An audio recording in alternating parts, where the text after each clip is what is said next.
Você até já pensou em fazer o Caminho de Santiago, mas você pensa que é só coisa religiosa, de quem está pagando promessa e que é muito sofrimento.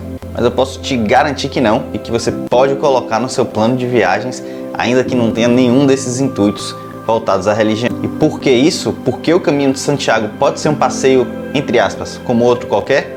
É disso que a gente vai falar no vídeo de hoje.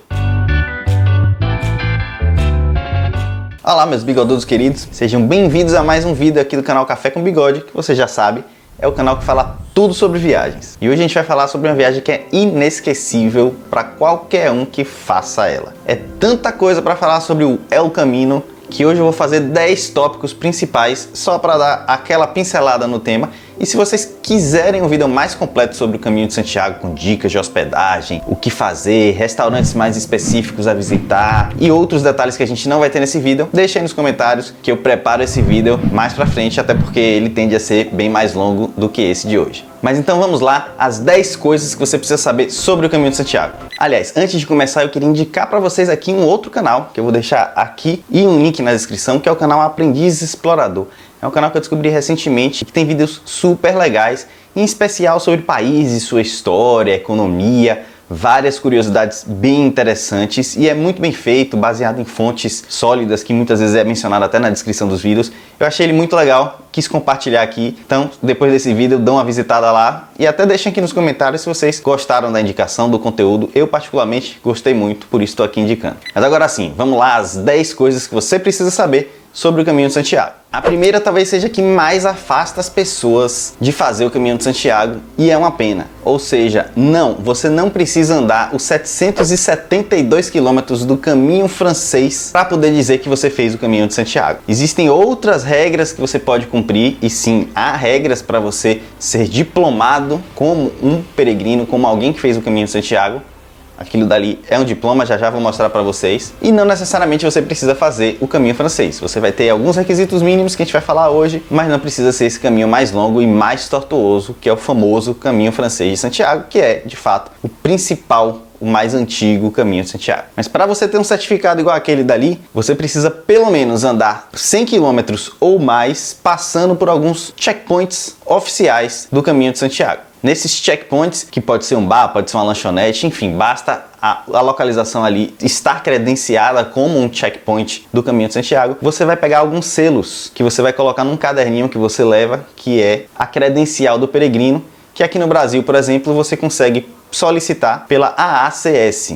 Vou deixar o site aqui embaixo também, se você tiver interesse, para você entrar e solicitar sua credencial do peregrino, onde você vai colocar seus selos nesses checkpoints, para assim que chegar em Santiago de Compostela, você conseguir obter aquele diploma ali. E no meu caso, eu ainda não fiz o caminho francês, mas eu já fiz o caminho português, que é mais tranquilo de começar. Então, que tal você também começar pelo caminho português de Santiago? A segunda coisa que você precisa saber é justamente que existe esse caminho português de Santiago, que é um caminho oficial, que sai da cidade do Porto, em Portugal, e que dá para ser cumprido ali mais ou menos entre 9 e 11 dias, num total aproximado também de 240 quilômetros, bem menos do que o caminho francês, mas ainda um bocado de caminhada, né? E você passa por diversas cidades. É óbvio que ao longo do caminho você pode decidir, de acordo com sua disposição, com seu estado físico, com seu estado emocional, qual é o trajeto que você vai fazer diariamente. Às vezes você está super bem, você caminha até uma cidade que seria a sua próxima parada, mas você está super disposto, você quer adiantar, você quer ir para a próxima cidade, você pode seguir seu caminho, você não precisa necessariamente parar em determinadas cidades. Mas o caminho padrão leva em conta a média das pessoas, o que elas aguentam caminhar por dia ou o que é fisicamente tranquilo de se caminhar por dia para fazer um roteiro. Então você vai passar por cidades como nesse caminho português você vai passar por cidades como Vilarinhos, Barcelos, Porrinho, Redondela, Pontevedra, Padrón, claro, Santiago de Compostela. Mas uma cidade que particularmente me chamou muita atenção foi uma cidade na fronteira Portugal-Espanha que se chama Tui. É uma cidade super medieval, das mais medievais que eu já visitei, e olha que eu já visitei algumas bem antigas, e super arrumadinha, super bonita. É realmente um clima bem interessante. Se você fizer esse caminho, ou já fez, deixa aí sua opinião sobre Tui, porque eu queria saber se só sou eu mesmo que achei ela tão legal. Contudo, tudo tem ônus e bônus, né? Se você tem o bônus de não ter que andar 772 quilômetros para conseguir cumprir um Caminho de Santiago oficial, você vai ter o ônus. E qual é o ônus nesse caso? Somente no caminho francês, esse mais longo, é que você vai passar por Irache, uma cidade que fica na Espanha. E qual é o charme dessa cidade? Lá é mantida uma fonte gratuita de vinho 24 horas por dia. Se você gosta de vinho, uma fonte gratuita, reposta diariamente pela Bodegas Irache, numa viagem como essa, é uma bênção. Então, esse é o preço a se pagar por você tentar fazer um caminho mais curto como um caminho português. Como terceira coisa, eu vou dizer aqui para vocês, não vá de tênis. Aliás, eu nem vou falar, isso é tão importante que eu nem vou falar disso agora. Vou mudar o número 3 aqui, para falar essa mais pro final do vídeo. E vou falar de uma curiosidade. Mais de 350 mil peregrinos todos os anos fazem esse caminho Santiago. O que pode levar vocês a imaginar que há uma infraestrutura super bem feita para os turistas, para os peregrinos que resolvem fazer esse caminho. De fato, há. Vai ser bem comum ao longo do caminho você encontrar restaurantes, lanchonetes, até um wine bar, enfim, várias estruturas que vão realmente te dar apoio ao longo desse caminho, o que é super bacana. Mas vai ter também alguns trechos relativamente bem longos em que você não vai ter apoio de nada. Você vai estar andando no meio de bosques, no meio de estradas que não vão ter nenhum tipo de apoio. Então aqui fica uma dica. Apesar da boa infraestrutura de apoio, leve sempre água e algum lanchinho ali para te dar energia para você chegar pelo menos na próxima parada. Número 4, ainda até um pouco relacionado com a infraestrutura, o caminho é muito bem sinalizado. Ele é tão tradicional que ele é bem sinalizado tanto dentro como fora das cidades. Basta seguir os caminhos das setas amarelas, às vezes sem nenhum outro sinal, só uma seta amarela mesmo desenhada ali na estrada ou numa trilha.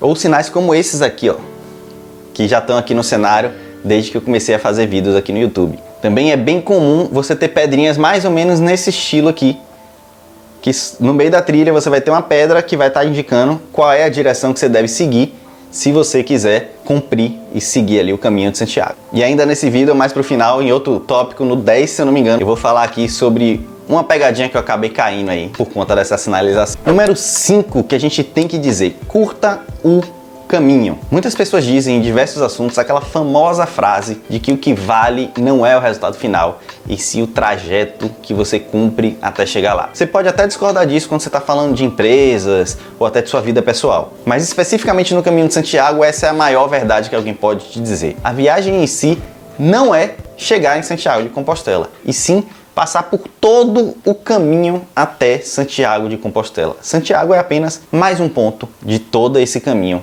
Por isso que se chama Caminho de Santiago. Como número 6, eu vou falar aqui sobre uma dúvida que é muito comum também: fazer esse caminho sozinho ou acompanhado.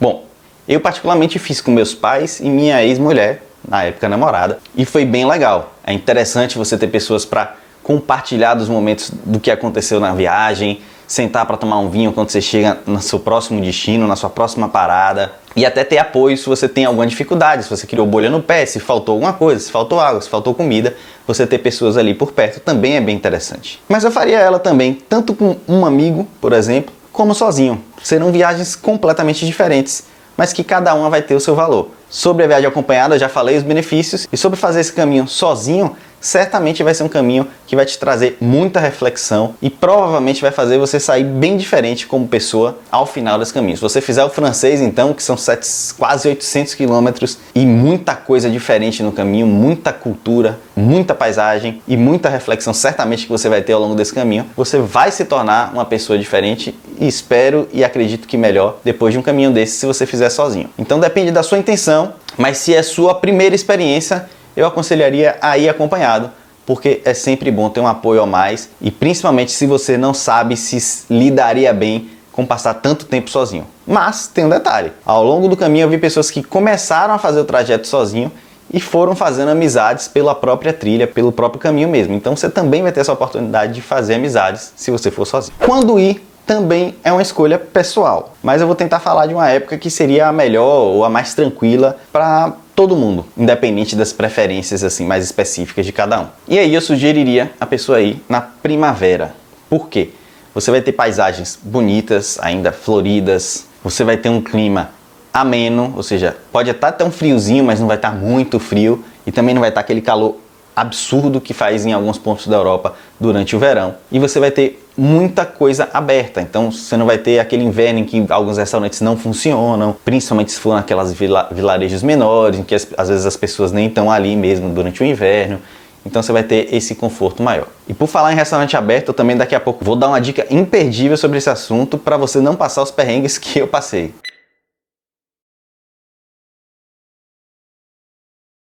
A oitava dica, não menospreze os acessórios. O que é que eu quero dizer com isso? Vocês já viram muitas fotos das pessoas com um bastão de madeira representando o peregrino, a pessoa que faz o caminho de Santiago. Você não precisa usar aquele bastão de madeira, até porque ele pode ser pesado para você.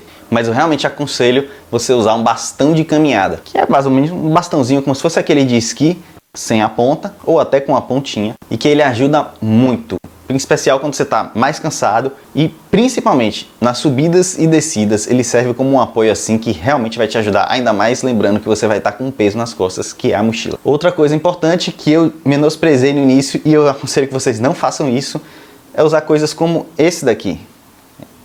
Esse eu comprei lá porque eu precisei, porque eu tive uma bolha grande já no segundo dia de caminhada e ele nada mais é do que uma espécie de manteiga de cacau que você passa entre os dedos, evitando que o dedo fique atritando demais ao longo da caminhada. Lembrando que são pelo menos aí 10 dias de caminhada diária durante boa parte do dia e que por mais que você não tenha predisposição, digamos assim, a ter bolhas, você pode tê-las. Então eu aconselho que use coisas como isso daqui, que pense nisso para proteger seus dedos e evitar desconforto ao longo dessa viagem, que tem tudo para ser bem legal. Agora no 9, no penúltimo, eu vou voltar ao tênis. Vou falar com a mesma entonação. Não vá de tênis. Não adianta você dizer que já corre 15, 20 km por dia, que uma caminhada de 15, 20 km vai ser super tranquilo, que você está mais do que preparado, que a mochila não vai pesar tanto assim, então que você vai usar um tênis bacana que você já usa para correr, porque não vai funcionar. Eu cheguei a pensar isso e graças a Deus eu não fiz a besteira de ir de tênis. Caminhar um dia ou correr no asfalto ou até correr numa trilha de barro é bem diferente de fazer o caminho de Santiago, onde você vai subir, descer, muitas vezes por terrenos super pedregosos, então você vai pisar de várias formas em pedras diferentes e às vezes até pontudas, que o tênis não é adequado para você fazer isso. Tanto porque você vai estar com o tornozelo muito solto, então pode gerar uma torção, como a própria sola que não aguenta, que vai acabar transferindo para o seu pé todas essas intempéries, digamos assim, do piso, do terreno que você vai andar. Então aquela bota que você considerava cara, que alguns amigos seus têm e vocês não entendiam bem por que compraram, aquela que é impermeável, que tem uma sola bem alta, que tem um cano mais alto para proteger seu tornozelo, é essa mesmo, que pode ser a melhor opção para você fazer o caminho de Santiago. E por fim, mas não menos importante, pelo contrário, talvez mais importante, a mochila. Se tem uma forma de você entender como seria a sua vida se você pesasse mais, ou qual é a diferença que uma mochila faz, ou que um peso faz no seu caminhar, no seu dia a dia, vai ser essa viagem. Após andar ali 2, 3 dias, uns 15 a 20 km por dia, você vai perceber que a mochila faz uma tremenda diferença. Então, dica 1 em relação à mochila, não ter mais do que 10% do seu peso, para evitar danos à sua coluna e para facilitar e melhorar seu desempenho ao longo do caminho de Santiago. Número 2, escolha uma mochila que te veste bem. O que é vestir bem? É aquela mochila que prende aqui, que prende na cintura, que encaixa bem na coluna, que fica bem presa aqui no ombro, que não cai, não fica folgadona, porque isso vai fazer uma tremenda diferença no seu caminhar. E para quem ficou curioso com como é o diploma que a gente recebe, vamos lá. É a própria catedral que emite esse diploma, depois de checar a sua credencial do peregrino, que é bem bonito, por sinal, bem legal para você enquadrar, se você quiser, e fazer.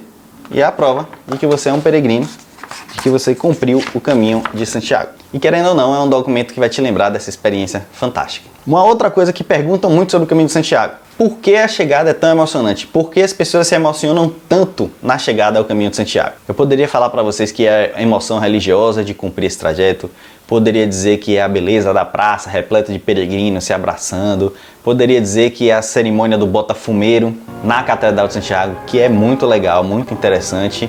E tudo isso é muito bonito mesmo, mas eu não diria que a emoção maior é por isso não. A emoção maior é você vencer os últimos 25 a 28 quilômetros desse caminho, que é mais ou menos a distância que você vai levar para chegar da última cidade em Santiago. E a pegadinha da sinalização que eu falei que eu passei tem a ver com isso. Ao longo do último dia de caminhada, tinha algumas pedrinhas como aquela dali que eu mostrei, com a distância, supostamente com a distância para Santiago. Então aparecia lá, faltam 20 km, faltam 18 km, faltam 15 km. Quando chegou mais ou menos ali em faltam 5 km, parou de aparecer a distância. E eu tenho certeza absoluta que eu andei muito mais do que 5 km.